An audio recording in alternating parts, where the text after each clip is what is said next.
Hey everybody, this is Chris Baker, your host of the podcast Tell Me Your Story. And today's special guest, I kind of let him tell himself. What's your name? Rodney Harris. Rodney Harris. And we're going to do like how we always do. We're just going to jump right into this and start from the very beginning and talk about where'd you grow up at, childhood and everything. Hey, I want to first say, because when you reached out to me, I look at everybody's stuff. I always pay attention. To me, nobody's too big or too small. So I was up last night, like watching all your shows. So I like to say I appreciate what you're doing and keep doing it. Thanks, You man. know, um, I'm born and raised in Akron, Ohio. From Akron, Akron, AK Rod. what a lot of people would know as right now, that's where Lebron James came from. That is. What'd you think of that last video, though, since we're on that topic? I I I liked it. Really inspiring. Um, he, you know, that's all I can say about that. It was a good. It was a good one. Did you take on my challenge? Yeah. Just to really, I mean, that's what I was telling Jeremy, man, is you just really got to appreciate everything that, life gives you. And a lot of us, like I was saying, people that are watching, from the last episode, you just really got to take it all in, man, and just be thankful for it all. You wake up every day and that's not promised. Every day is a blessing. You open your eyes, Yeah. man, you're able to see, you're able to talk, you're able to hear, you know, that's incredible. And I do Yes, it appreciate you is. watching my stuff, man, and the message is Yeah. getting out there.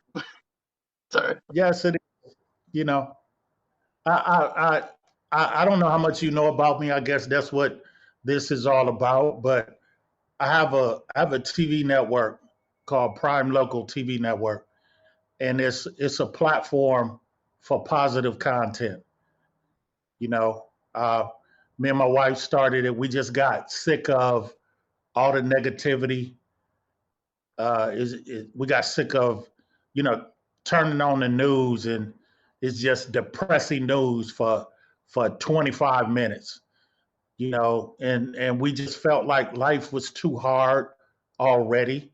Yep. And the last thing you need is to turn any kind of medium or device on, and all you get is like negativity. So we started a positive TV network. So I did want to say that.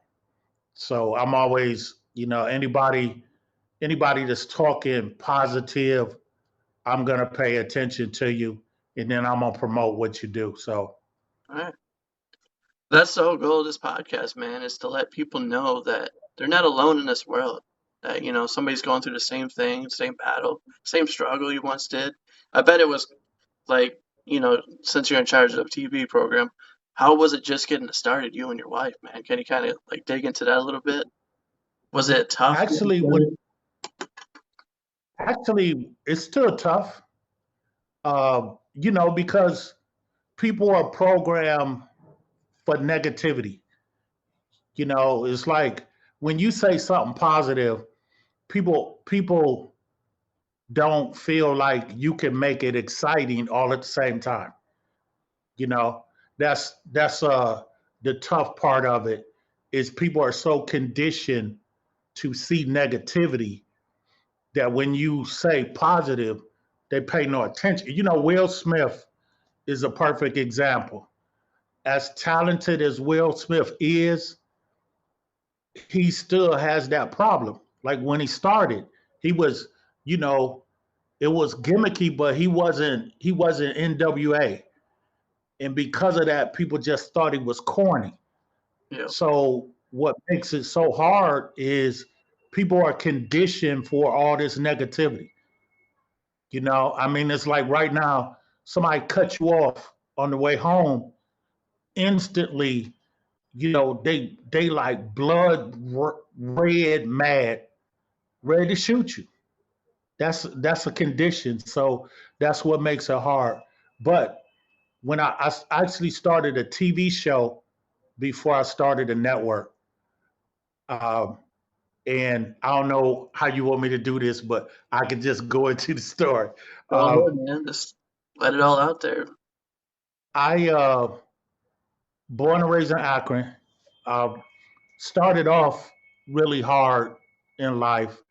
My mom died when I was 16 months old, so I never knew her. Uh, Raised by my grandparents, they died in my early 20s, and from that point on, even though I had siblings, they were like out west. So I was all by myself. I was from a middle class family, and then all of a sudden, I'm like poor, like really poor. And that's where To the the true battle took place, right? Yeah, And you're just because you're around a world of negativity, and you're just trying to stay. You're trying to find that positive. yeah, well, I was just trying to find food. Like I tell people, I can tell you how long your body can go without eating. Oh You yeah. know, yeah. So even though I was living in my grandparents' house, I didn't have nothing. I didn't know how to do nothing. And somebody had told me that I was funny and I could be a comedian. And so, I still had electricity at that time. And I watched TV and I was like, I can be funnier than that person. And they on TV and I know they're making money. So with the little money that I had left, I was in the service. I was in the Navy. When I got out of the Navy, I had a little money left. And so with the little money that I left, I bought a camera and at the time a VCR. I would move the furniture in the living room to the side and I would just practice like this. I would tell my jokes, I would record it, I would go in the room and watch it and say, oh, when I say this, I need to do this and I need to do that.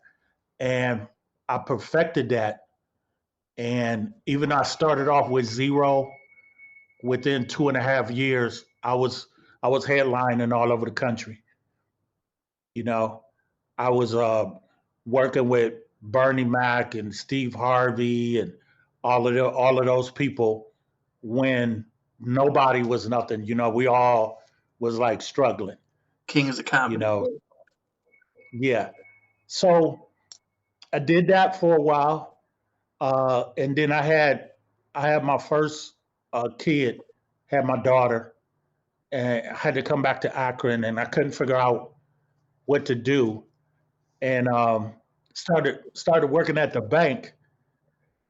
And this old white guy come in the bank one day and called me buckwheat.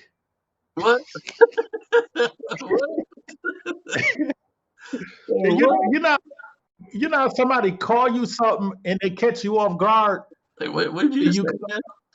That, yeah, you looking at them like this dude just called me buckwheat, yeah, and then by comedy I'm like, I don't look like buckwheat. Where did you get that from, right? And so I was like, you know what? I'm not supposed to do this. I can't do this. And I quit doing that. And right when I quit doing that, um, somebody told me Lebron was getting ready to go. I didn't even know him. And somebody told me LeBron was getting ready to get drafted number one in the NBA draft, and he was going to go to Cleveland. And the minute he got drafted, I started a media company. really? That's how I got. Yeah. Wow. So, we I covered the Cavs.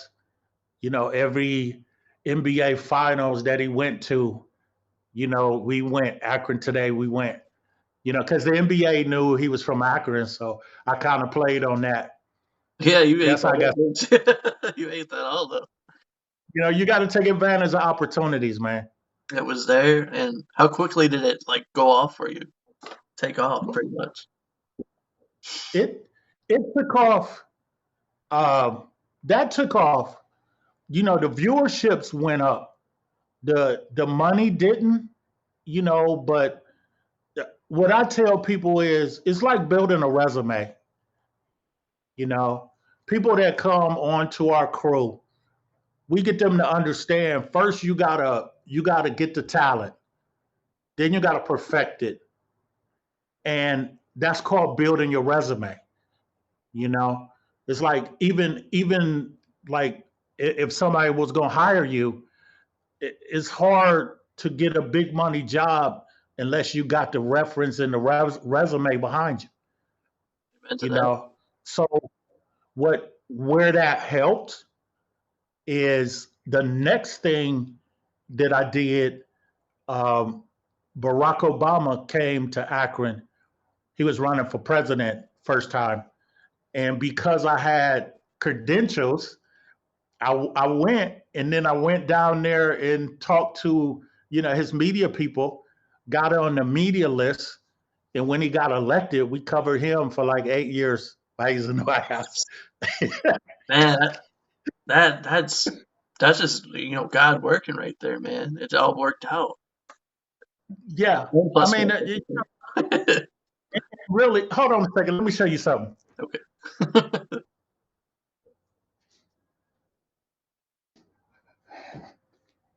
This is my camera Hall of Fame, but this is the camera that I had all that time.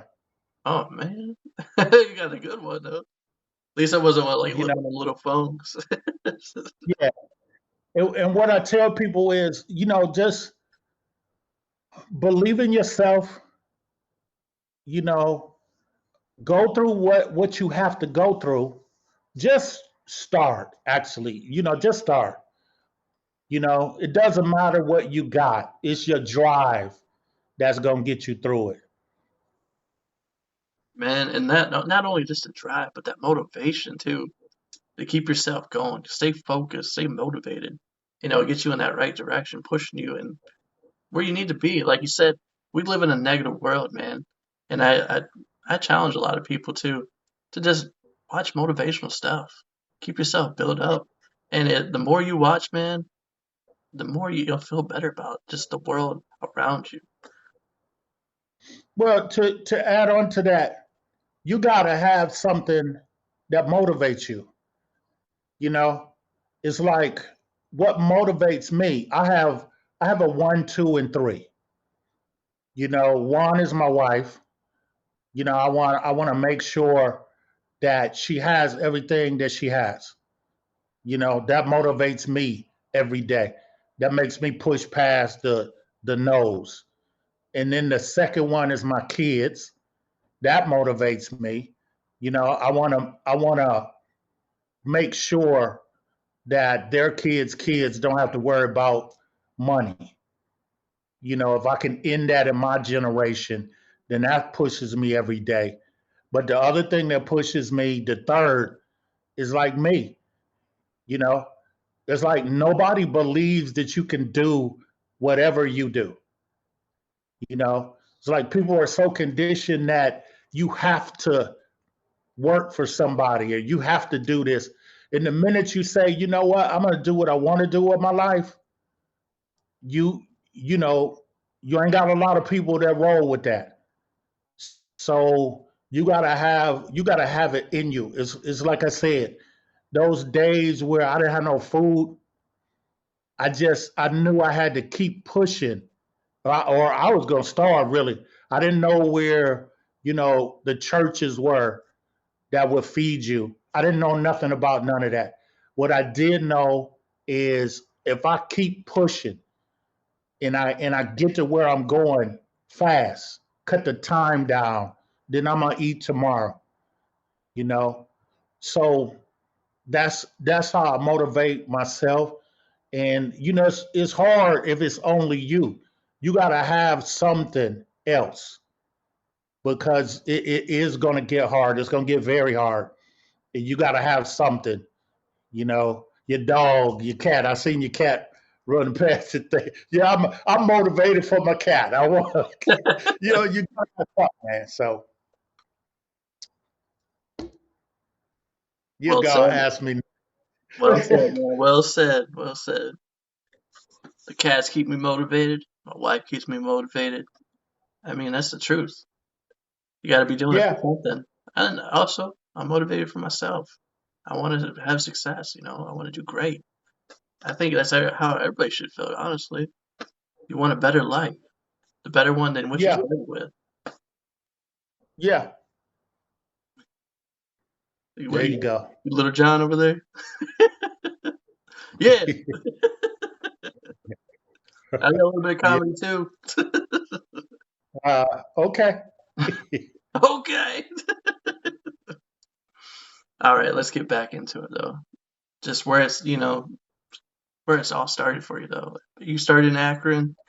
Were you always in Akron? You just grew up all the way in Akron, or I grew up in Akron. When I started doing comedy, after I started getting good at it, before I had my kids, I moved out to LA for about 4 years.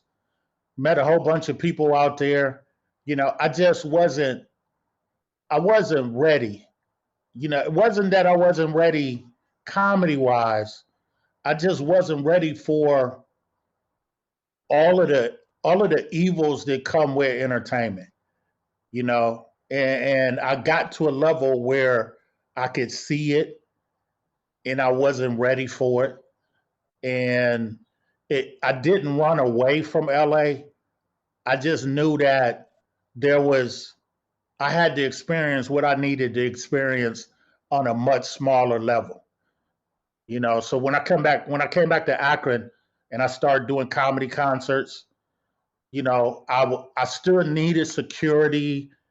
I still made, I had a time where I was making like 15,000 a show, wow, and I got it. I mean to be just straight real with you, along that same time, about that same time, I had like a vision. It wasn't a dream. I knew it was something real, and it was like the devil or his people was was saying to me, Rodney, you can be famous, you can be rich, you can have everything that you want. All you got to do is sign this. And then faintly in the back, it was something that said, you're gonna have all of that, but it's gonna take time. There's gonna be some things that you need to learn. Um, and it scared me. I didn't know that. I knew it was something I couldn't go just talk to anybody about because they would think I was crazy. And my best friend's mom, she was religious, but she was also spiritual. And I knew I could go talk to her. She wasn't going to laugh at me. And I went and talked to her, and she said, "That's exactly what's going on." You know, and I just chose to learn whatever it is that I needed to learn, go through whatever it is I needed to go through, and just be the person that God put me down here to be. And then I was raised in a church where, we were taught to listen, but we were taught to pray, but we weren't taught to like ask questions, you know? And so as I got to an adult, I was scared to ask, what am I supposed to do? I didn't know that you could actually ask. And what I found out is sometime when God wants to tell you, he will actually tell you. And what he told me is what I was supposed to do with my life. And that's what I've been doing ever since. that is awesome, man. I mean, really, a lot of people want to speak out about that, but the fact that you came out and really just told it like it is. I mean, like in that situation, I believe without a doubt, a lot of people come across that where the devil asks you that question. Like Jesus was tempted, so are you. You're going to be tempted too. I mean, that's exactly what Yeah, happened. that's exactly what happened. I could go and tell you the story of that real quick Go ahead. because right after that, I started asking, like, what am I supposed to do? What am I supposed to do with my life? You know, like I didn't want to just take the regular trip of what everybody else did, or do what somebody was telling you to do. I knew that there was a purpose that I was supposed to do. There was a job I was supposed to do here, right? And so when I started asking, what came to me was it explained why I went through being poor, and what the answer was there was going to come a time. This was, man, this was about 30 years ago. This answer came to me that there was going to come a time where people were going to be out in the street and homeless and hungry, and all of the services and everything that were put there to help them was going to be gone, and nobody would help them. People would just walk past them, and God was sending people to help, you know, and that weren't going to look at people like you sorry, that's why you homeless or whatever, that not only would help them, that they could look in their eyes and see that although you're wealthy now, they can look in your eyes and they can see that you were there not too long ago, you know. So I'm not just giving you a place to stay. I'm not just giving you a job. I'm giving you, belief, because when you look in my eyes, you look at my clothes, you be like, okay, this person is wealthy now. He can't relate to me. But then when I say, oh, yes, I can, when you look at my eyes, then you know I'm telling you the truth. That I was broke to the point where, like I told you, Chris, I didn't have no food in the refrigerator, cabinets, or nothing. I remember one night sitting in my kitchen and watching the mice run up and run down. And I remember telling them, I don't know, if you find some food, let me know, right? Let me know, man. But there's people that's in that situation right now, So what's about to happen to me is that it's time. When it's your time, it's your time. And when you push through everything else and nothing stopped you, no matter what anybody said, no matter how many people used to laugh at me because I used to walk to the comedy club and it was about 15, 20 minutes away. People used to ride past me and laugh at me because I was dressed up and I was walking to the comedy club. And 2 years later, those same people, when I was walking down, getting into the limo, was looking at me wanting to get to know me. And I wasn't arrogant and like, oh, you used to laugh at me, but I remembered that, you know. So when you stand up, which is what is about to happen, when you stand up for God, everybody coming after you. They coming to bring you down, Oh yeah. right? But I'm like, I'm rolling with the strongest, best dude. I'm not worried about you. So that's part of my story, man. It's like all this stuff that happened. It was worth it. Uh, I did. It's been stuff like this, Chris. I was sitting on the porch. I had my son now because I got a son and daughter, and I was a single father all that time. But I was sitting on the porch with my son. He had to be 7, and I was thinking about doing a big show. And I was like, what's the biggest show I can do in Akron, Ohio? And as soon as I had that thought, the Goodyear Blimp flew right over my house. It was so low, it could have landed in my driveway, right? And when you grow up in Akron, you always see the Blimp, but it's like way up in the air. And this time it was so low that I couldn't miss it. And I looked up and I was like, yeah, that's the biggest show. And then I was like, they're not gonna do no show with me. You know, I ain't got no numbers. I don't have this. I don't have that. I had this little camera, but I called them. And when I called them, they were like little kids in the candy store. They was like, "Yeah, Rodney. Not only will we do a show with you, you can fly anywhere that you want." Wow. And this is how I know it was God, right? And this is what people have to pay attention to. When I asked, "What's the biggest show I could do?" The Blimp flew over my house. When I went to cover to do the story, the hangar where the Blimp was 40 minutes away. So what that told me was God sent it before he knew I was going to ask for it. So he sent it 40 minutes in advance for it to show up at the time that I asked for it. That's how I knew that was from God. Now, what confirmed it?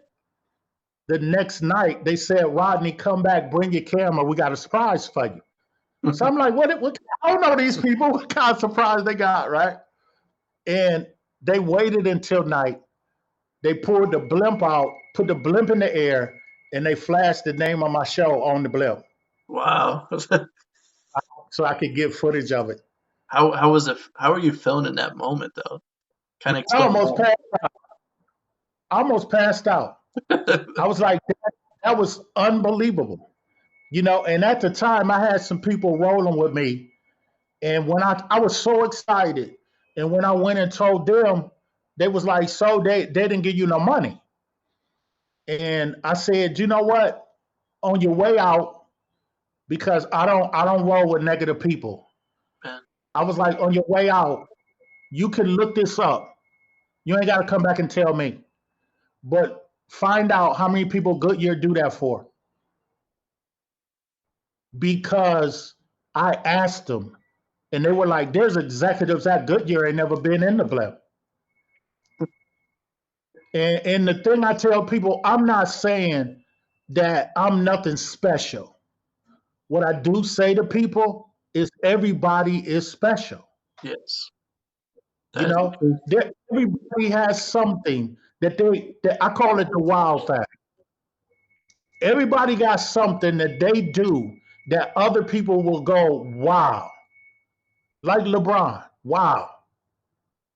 You know, people think that these celebrities are special. They're not. They're just people that went through whatever they had to go through that were unstoppable, that hit right on what they were gifted at. It's a God's gift.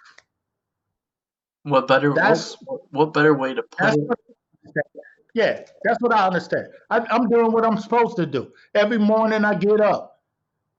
This is what I do. And when I get up in the morning, I know who woke me up. I ain't had nothing to do with that. All glory to God, man. And what better way to Yeah, put it in your words, man, is everybody has a gift. Everybody has a gift they yeah. receive from God. And if you can figure out what that gift is, that's gonna take you where you need to be, man. That's where you're gonna prosper at. You know what I tell people? Here's how you figure it out. What makes you happy? Like when you hear people that's successful and they say, "Well, this ain't really a job. This I love doing this. If nobody paid me, I would do this. I love it." Like with me, we've been covering the NFL Hall of Fame for about 15 years, right? When I go and I'm down on the field and Jerry Rice is standing right next to me, and Troy Aikman standing right next to him, and Emmitt Smith, and I'm standing right next to them, and I'm like, "Man, this is just unbelievable. This is unbelievable." So it's like I would do that. Most people would do that even if nobody paid you. Yeah, So what I that's tell the dream though, people, right there. what I tell people is, what is it that makes you happy?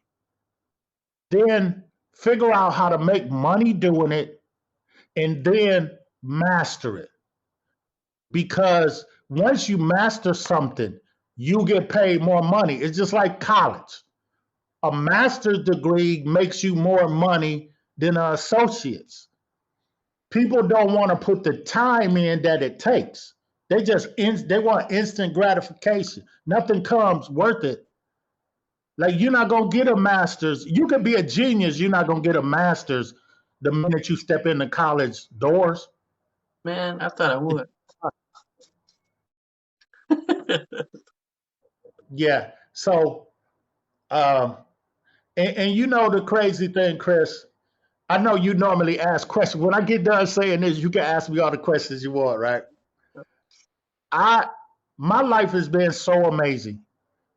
I mean, stuff like I told you, my mom died, but I was told that my dad did it, right? Yeah. So and so I hated my dad with a passion all my life. I didn't want to get to know him. I didn't want to know nothing about him. He never did anything for me. I didn't even want to see him. And then one day, not too long ago, my brother asked me, because my brother had a relationship with him, and my brother asked me to go pick him up and bring him to breakfast. And I went and picked him up. I didn't say nothing to him on the ride to the restaurant. I didn't say nothing to him on the ride back. But right when I pulled up in his driveway, it started pouring down rain and he couldn't get out of the car. And so we just sitting there, right? And so then he said to me, he says, "Can I ask you a question?" And I was like, "What?" He said, "How come when you were trying to get to know me, you just quit?" And I was like, "You don't know why?" And he was like, "No, that's why I'm asking you." I said, "You don't know what I've been told about you?" He's like, "No, tell me." And I told him that I was told that the night my mom died, you came in acting a fool. You took your pistol out and you shot at her. And then you left and she died of a heart attack. That's what I heard. And you used to beat her up and all of this stuff. That's what I heard. And then he started crying. And so I'm looking at him like, what he crying about, right? And then he said, "Ain't none of that true. Ain't none of that true." So I spent all my life mad at this man that ain't none of that was true. And then he told me his side of it, right? And I started to get to know him, and then he died. That's the kind of stuff that happened in my life. So I tell people, that life is short. Don't go on what anybody else say. Find out for yourself, especially family stuff. Find out for yourself because those 2 years that I did get to know my dad, I found out I was just like him. It was like looking in a mirror. It was amazing. I had never had that in my life. Remember I said my mom died, so I that was the first time I had an opportunity in my life to look a parent, my parent, in the face and talk to him. They actually had You that know, so relationship. yeah. So I wrote a book. I'm almost finished with it. It's about my life. It's about all this stuff that been happening, um, and it's to really tell people that you just figure out what you're supposed to do, focus on it, uh, figure out how to make money if that's what mine. The money is a part of it because you can't feed a lot of people if you don't have the money to do that. You know, you can't put people to work in your company if your company don't have the money to pay them. It's So God told me a long time ago the money was going to be there when it's time to be there. So, but the name of the book is called Life's Rain, and then the subtitle is "Let God Be a GPS in Business and in Life." amen to that. You know, and it explains all this stuff that's been happening to me. That when people question it, and when I say God did it, they can't they can't find any other. reason. It was too big. Like I told the people, yeah, the blimp thing. That was a Goodyear blimp. That's one of the most recognizable things on the planet in the air. Wasn't a balloon, it was the blimp. So when people question it, it's that big. It just shows how God can do big things that nobody can question. They can try, but you can try all you want. You can try. Like when I told you, when I did the president, this is what I had. You can't question that. I didn't have no big numbers. I didn't have no rich uncle that said I'm gonna make some connections to get you into this. That was what was supposed to happen because and that's where the GPS. I'm walking the path of my life where I'm supposed to walk. I don't have detours. I don't turn. When I met my wife, I told her, You trying to drive the car yourself," and she didn't know what I was talking about. I said, "If you can't wake yourself up in the morning, you can't drive the car of your life."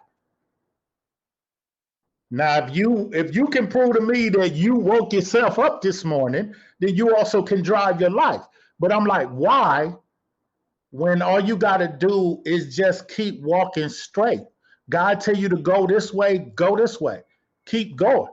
You know, like one of the questions that I have for you, but I'm not surprised because this doesn't surprise me. And the reason it doesn't surprise me is because when I was watching you last night do your show, I understood, you know, like you were supposed to find me. This was supposed to happen, right? That's the GPS. Yep, that's gotta That's be. the GPS. You want to go to wherever you're supposed to go in your life, just keep walking. Like you are on the right track. I can't tell you that. You're on the right track, you know, and don't let nobody discourage you. Don't let nobody throw you off your track. Even if I don't know if you that's your home. Even if you lose everything, don't let nobody throw you off the track. You know. So go ahead, ask me whatever is you want to ask me. I'm gonna be quiet. All right, all right. Well, kind of, kind of spoke it all out there too. I mean, all right. Let's kind of. I mean, you covered your childhood pretty good. Well, we'll dig into high school. Let's cover that. How was that? High school was cool. Um, I went to commercial arts.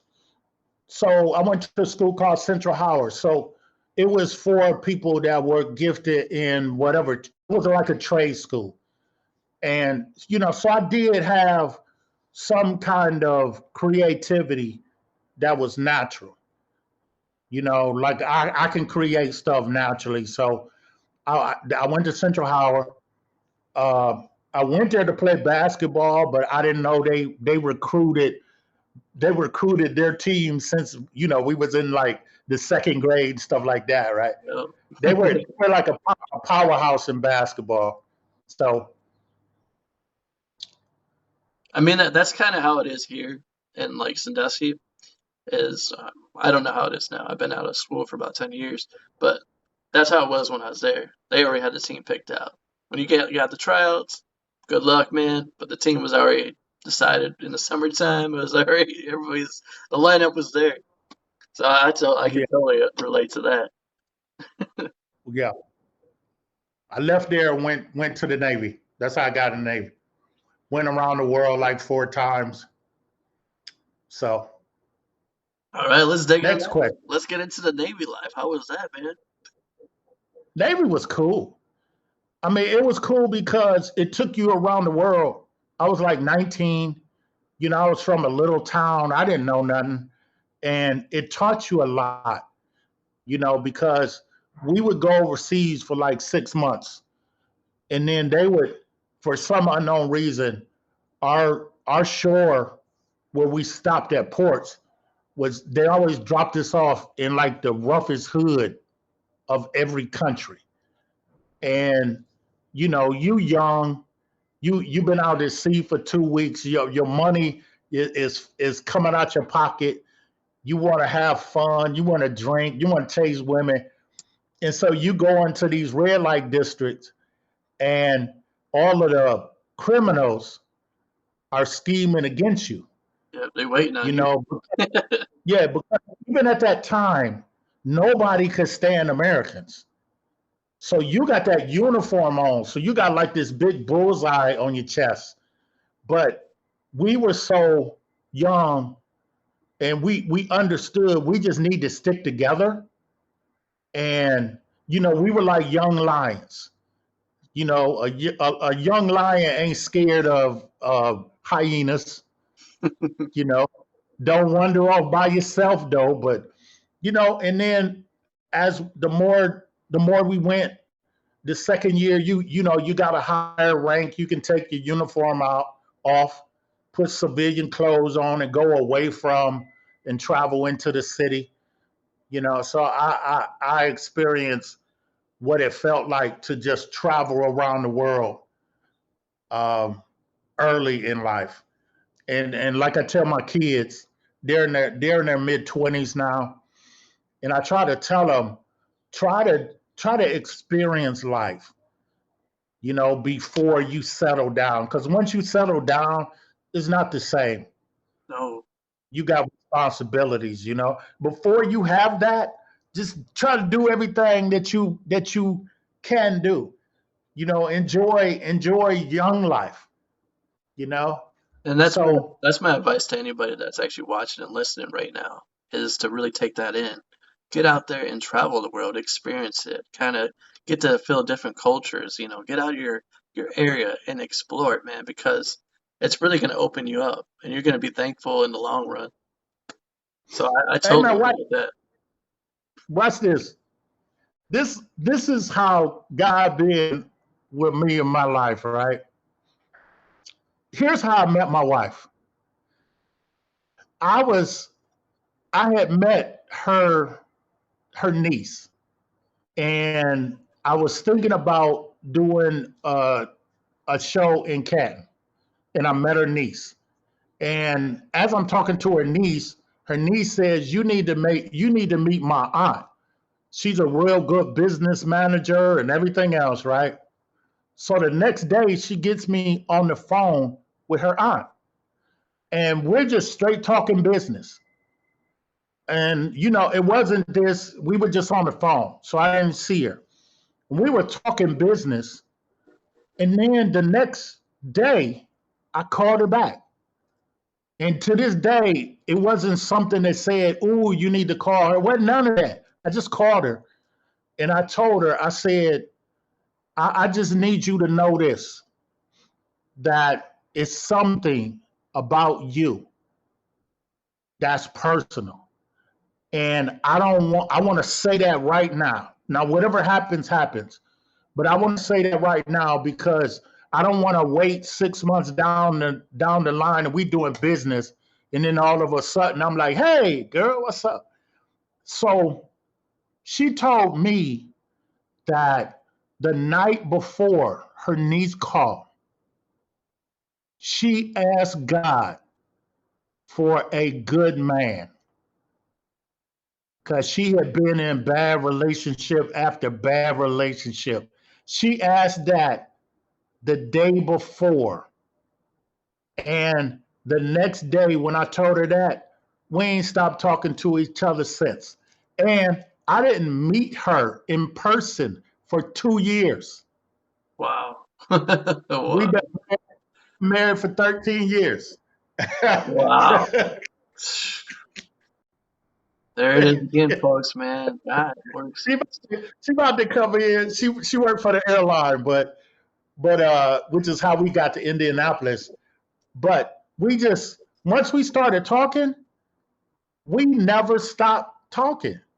Like to this day, we talk all the time. You know. You just have a So connection that it's yeah, there. yeah. And I said, God told me for the first couple of years, you're not gonna believe this relationship. Like you just gonna think it's too good to be true. But I was like, that's how God do things. Like, if I want, if my testimony to people, it would be that's how God does things. Too good to be true. It's that big, Now, you know? on that subject, I want to kind of let's go a little bit into that. Have you Okay. always had God in your life, or was there times where you didn't? You know, I say this and I say this in my book, right? That uh I got a chapter like when were you introduced to God? And I thought I was introduced when I was young in church. And I realized that I wasn't introduced until later in my life, you know, uh, because it's easy to say that you believe in God when things are going good for you. Yeah. But when you really meet Him is when things are going bad, Yeah. you know, that's when you really meet Him. That. So, so I like to think that I had a relationship with Him all my life, but when I was for sure, I had to be probably like 27. But then once I was sure, I was sure. You know, uh, like I said, I don't, I don't, I don't believe in guarantees. Like, yeah, in my business, I plan for tomorrow. I plan for next year, second quarter, third quarter. But the reality is, every morning I get up, I'm like, okay, I'm in familiar surroundings. I'm still here. That's how I live my life, man. God ain't finished with you yet. It's another day, another Now, blessing, man. now you got to do whatever it is that you're supposed to do, and I just think he finished with you if you don't do that. If he's trying to tell you and you won't listen, Yeah, and a lot of times that's a lot of people like kind of want to know how do you know when God's talking to you? What would your advice be to them? how you know when God's talking to you? What I tell people is if you if people know how to play, but they don't know how to listen, right? Say that Once again. you Say that again. People know how to pray, but they don't know how to listen. So once you know how to listen, sometime you can hear. Now you got to know who's talking to you because the devil is really smooth. The devil's people are really smooth. They can fool you. But like I tell people, here's how you know the difference. God ain't gonna tell you nothing that just don't make no damn sense. You know, like God ain't gonna tell me, wake up, Rodney, go get a big knife and chop your wife up. Right? uh, That's not God telling me to do that, right? So when you learn how to listen, like I told you, when I was living in LA, I used to walk through this place called the Jungle. And the Jungle was in the movie Training Day with Denzel, yeah, where his kid lived, that was the jungle. So I lived with my sister on one side of it, and then there was a comedy club on the other side of it. So I had to walk through the jungle on Wednesday to get to the comedy club. man. So it's just like in the movies. They just look at you like, who, like you done lost your mind, right? But where I tell people where you need to learn how to listen is because sometime something would say, cross the street right now. And I wouldn't even doubt it. I would cross the street and it would be somebody behind me or somebody coming on the other side of the street, you know. So that's where you need to learn how to listen. It's like I said with the Blimp thing. I could have not listened. I could have just said, "Oh, that's a coincidence," but that's what I asked for, though. So why would I not listen? It's like my wife. She asked for a good man. I called the next day. Why would she not listen? You got to understand how good God can be in your life. Like a lot of people think a lot of that good stuff is just stuff that happened in the Bible way back in the day. I'm like, no, that stuff happens every day. So I hope that answered your question. Oh, without a doubt. That's And another, like, what I'll add to that too is he's gonna find a way to get you to listen. You know, if you ain't listening here, he's gonna put it on a sign somewhere. He's gonna give you a message, man. If the sign didn't catch it, somebody else is gonna have to come up and talk to you or something. I've had it happen a few times to me. Complete stranger come out yeah. of nowhere and tell me a whole story. I'm like, what? You sent from God? Or, look, or sometimes he just spank you. You want to be hard headed. God, like just like your a parent. That's your father. So sometimes your father get upset because you ain't listening, and have to do some things to make you listen. That's where you may lose everything that you got because you're not listening. And maybe that's what it takes for you to listen. For God to say, you know what, I'm gonna take all that from you. So it's really, people make it seem like it's harder than what it really is. It's not. It's not. The hard thing is when you put yourself out there like that and people start coming after you or coming for you, now it gets hard. Now what you gonna do? You still gonna stand up? You know? And this is what I was kind of touching on with my last podcast with Jeremy. Is this is where you have to make sure you're making the right decision. Are you listening to yourself? Or are you actually listening to God? Because this is where a lot Yeah. of people make that mistake. Because God's leading you every step of the way. But sometimes we feel like, okay, we got it from here. And then you let go of God's hand, and then you're headed in the wrong direction. And then that's where all the mistakes come in. But like I said, that's where the GPS come. You know? You don't know where my house is. I know. I can direct you straight from your house right to my front door, around all the detours and everything else. But if you don't listen to me, then you get caught up in all the detours. And what I tell people is, it's this simple, Chris. Here's what I learned in church. God know when you born to the second, and know when you die to the second. That's what I was taught in church. Here's what I learned in my life. The middle part, right? If it's that detailed, then all of your life is that detail.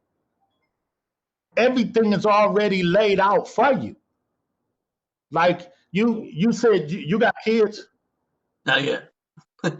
Okay, so when you have kids, wouldn't you lay out everything for them if you could? Oh, yeah, of course. Without a doubt.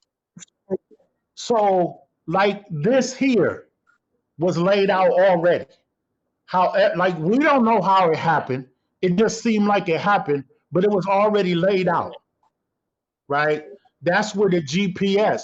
If you listen to the GPS and just follow it, then you're gonna run into stuff that you're supposed to run into in your life.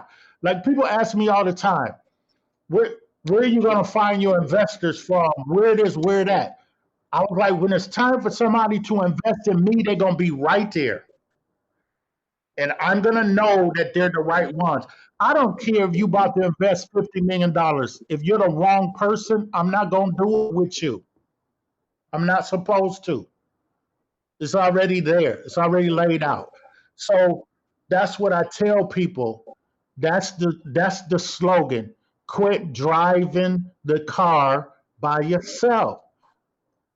Preach it, man. Cause see, you think you know, so you gonna turn. And you ain't supposed to turn, you're supposed to stay straight.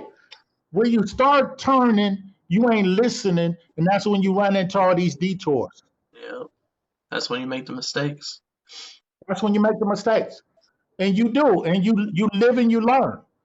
I don't turn no more. I don't drive the car no more. I sit in the back seat and read the paper. Yeah, I like that. That's good. That's the best way to be, man. Yep. Let them So, lead every step of the way. yep. Next question, if you got one, man. But we had a mic drop there for a minute because that was, I mean, a lot of people listening right now, they probably took that in. And they're like, wow, I never saw it like that. But it's the truth. I'm glad, like, Yeah. I hope you got that message whoever's watching, listening right now. I hope you understood that correctly. When I release my book, which should be soon, uh, I'm gonna start going on speaking tours and stuff like that. And because I want to start talking to people. I wanna say what I'm saying to you. Because when you look at what's going on in life now, there's people that are about to lose everything that they got. They don't know, but they're about to lose everything that they got, and ain't nobody gonna help them. But what they don't know is what I know, that God has been conditioning people their whole lives to help. So somebody gonna be there to help you. Say that one more So time so people understand. yeah, somebody gonna be there to help you. And they may not come right away because God want to see what you got inside of you. Like I said, it's easy to believe when everything's rolling good for you. But the minute something roll bad, you lose your house, you lose your car, you lose your job. Where's God? God is gone. God ain't with me. You know? And there, like, you touching on that, there's somebody that I tell every day, that goes through that. They realize they see the peak, and it's going good, everything's great, and all of a sudden the tests are coming in. And I always think of the book of Job. Like, he got tested constantly. And God's gonna put you to the test to make sure you have enough faith. Do you trust him? Do you understand that God's leading you to the right? He's gonna test you though from time to time. You're gonna have those battles. Yeah. You here's the other thing. When things are going bad, it's all about how you think about things. When things are going bad, like when the mice was running through my kitchen, right? That was very bad. I had no food. That was very bad, right? Here was the good that I could actually see too. The All the utility companies came up in front of my house at the same time and cut everything off, right? In the wintertime. The same time that happened, my next door neighbors ran a cord, an extension cord from one of them orange ones, from the back of their porch into the back of my porch, and I had electricity. Hmm. Right now, here's the good. Here's how I know God put them people right next to me. They did it for 6 months. Wow. People don't do that. People don't do that. No, that's definitely that's definitely God, man.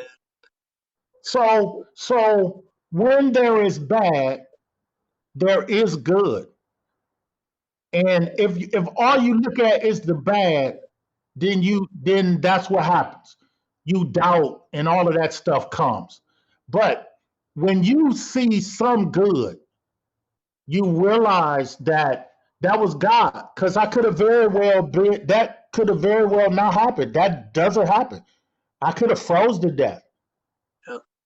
you know? So there's good. Look for the good. And the good will keep your faith strong and it'll make it stronger. And what better way to do it though is when you wake up in the morning, do the golden rule. And what that is simply is Just list off the 10 things that, you're just thankful for, you're grateful for, you know? And the more you do that, the more you'll see God's blessings flow in your life. You'll be able to see it more. You'll see there's work Yeah. taking place. So give me one more, Chris, and then I gotta go because I got a meeting coming up here shortly. All right. So what's the next thing that's gonna happen? What's taking place in your life right now? Because I think we pretty much covered everything. We're doing uh uh we got some big productions coming up out in Hollywood. It's like a boxing Mayweather doing something, and we got with not with his production company, but a guy that's also from Akron that got with them that's producing one of these fights that's coming up. They're still trying to see when it's gonna be and who they're gonna fight. It's Mayweather. Mayweather gonna fight somebody, and then Roy Jones Jr. is gonna fight somebody. And once I do that, um, we're getting ready to do the with our prime local. We're getting ready to open up some more cities. Basically, I didn't explain that prime local. We do it per city, so it's like a prime local Cleveland. It's a prime local Pittsburgh, and we're going to take that nationwide to be able to cover positive stuff in that area. So if you live in Cleveland, you can see stuff that's happening with the community. People can have their own shows. They can movies. Somebody made a movie. If it's positive, we'll put it on the network. Put people to work in that area. So if you're from Cleveland, you can see Cleveland stuff. If you're from Pittsburgh, you see Pittsburgh stuff. Austin, Texas. So we're bringing on a couple other cities, hiring some people, um, and just changing the whole local feel. So local people. I mean, we're not gonna have the news or nothing. No, I Um, don't want the but, news. yeah, but everything else, people can come. Like if we have a prime local Sandusky, people can come and see people like you. They'll know where to come to see positive stuff. Like you don't even know where that's at now. Yeah. It's the truth. It's the truth. I So mean, that's why I tell a lot of people to go on, and I do it like a 30-day challenge with people is to listen to motivational stuff every day for like 1 hour, and then you'll start feeling it yourself, man. Because that's where it's at. That's where it yeah, takes place. It'll change your mindset too on things. yeah. So we call it the new local. Because all you getting locally right now is a whole bunch of negativity and the weather. Yeah. Here- Here's all you getting locally. You're getting the negativity, the weather, and sports. And that's the truth. That's the truth, man. Nobody local, ain't none of them news stations locally trying to do anything worth anything positive. It's just all just negative, man. So we coming over. We gonna take over the local media thing.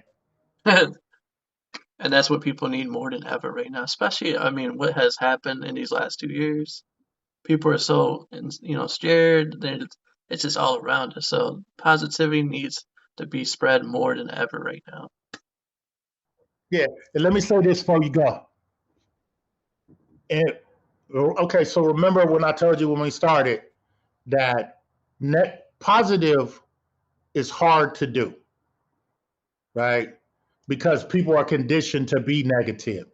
So an investor asked me recently, uh, why would you limit yourself at only doing positive?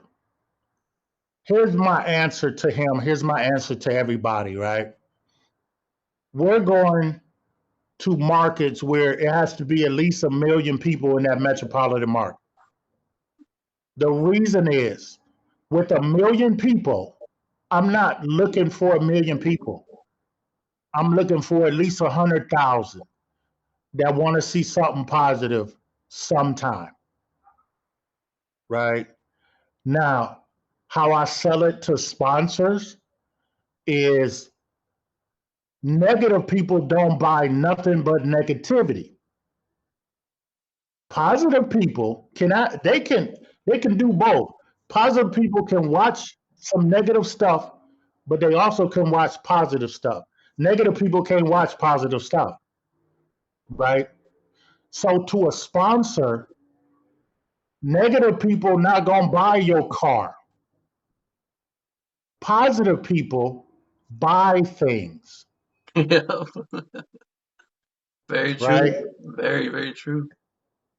So if I get 100,000, 150,000 in each market that just want to see some positive stuff sometime, that's local. I don't need a million people. Not only that though, but with the positivity people, that means it's gonna spread like wildfire. That's right, because they positive. Yep. And positive people know, if you're right, positive people know positive people. Some positive people try to hold on to their negative friends till they just can't hold on to them. But positive people know positive people. Like, I don't know no negative people. I don't want to hear that. How you know that you gonna succeed? What you got to fall back? I don't need to hear that. I'm gonna fall back in my casket when I fall back. That's good. That's good. So anyway, Chris, All right. it was a pleasure. As we wrap this thing up, if there's anyone that Yeah, wants to get a hold of you or come in contact with you, how do they do that? you could go on my LinkedIn, like you did. I think you connected me. Everybody try to connect with me through LinkedIn, and it's cool. You could go to the website. It's Prime Local, www.primelocal.us, and then just hit the contact, and I'll get it. Um, that's like the easiest way because I'm on my social media. I'm on Instagram, but I don't focus on that stuff because there's too much negative stuff going on. I don't really focus on Facebook or Twitter. I don't got time for that. Preach it. But I do look at my LinkedIn like all the time. So I focus on my website and I focus on LinkedIn. You can also see Prime Local on Roku and Amazon Fire Stick. We on there too.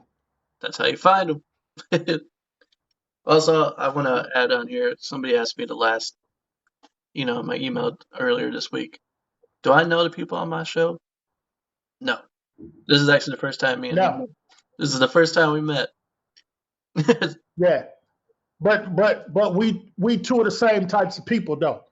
You Same. know, I mean, I tell you this: once I meet you, because a lot of people did this to me when they got famous in comedy.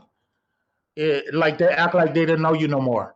But when I connect with people and they're positive, like I won't forget that I know you, you know, and that's the problem that we have as a society. We don't help each other, That's what you we need to know. do more than ever. Yeah. So um, anyway, man, I could talk forever because, like I told you, I used to do comedy. I could talk all night, man. But I got this meeting. I really gotta get to. All right. I just So want to say thanks for coming on the podcast and telling your story. If there's anybody else that's watching and listening, I just love hearing your stories, man. Do it just like how he came on here. He told his story. You heard it. But thanks. Thanks for watching. This is Chris. That's Rodney. Peace.